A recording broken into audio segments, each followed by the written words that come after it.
Hello বন্ধুরা, আশা করি আপনারা সবাই ভালো আছেন, সুস্থ আছেন। আমিও ভালো আছি। আজকে লাল ছোলা একটু মশলা দিয়ে একটু বানিয়ে খাবো।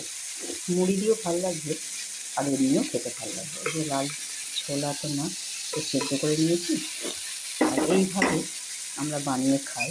একটু কাঁচা লঙ্কা, পেঁয়াজ আর টমেটো একটুখানি ভাজা ভাজা করে নিচ্ছি। অনেকে শুধু কাঁচা দিয়েও মিশিয়ে খেতে পারে। একটুখানি ভাজা ভাজা করে এতে নুন হলুদ, নুন তো আমার ছোলাতে দেওয়া আছে, দেবো না, হলুদ দেবো একটু। এবার আমি এই ছোলাটা দিয়ে একটু নেড়ে নেব।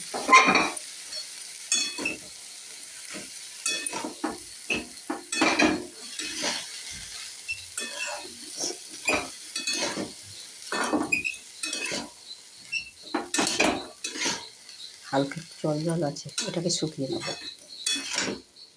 শুকনো।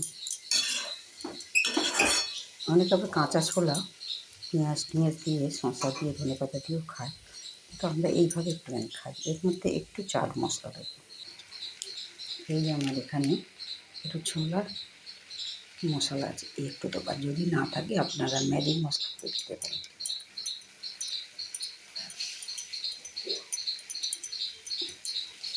অল্প একটু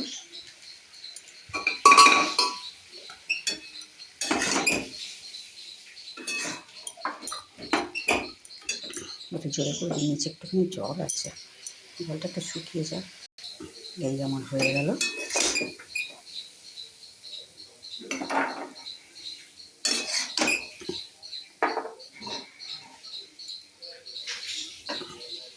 এই দেখুন, ধনেপাতা শসা এইগুলো দিয়ে, কাঁচা পেঁয়াজ আপনারা দিয়েও খেতে পারেন, আর একটু লেবুর রস, দারুণ লাগে খেতে।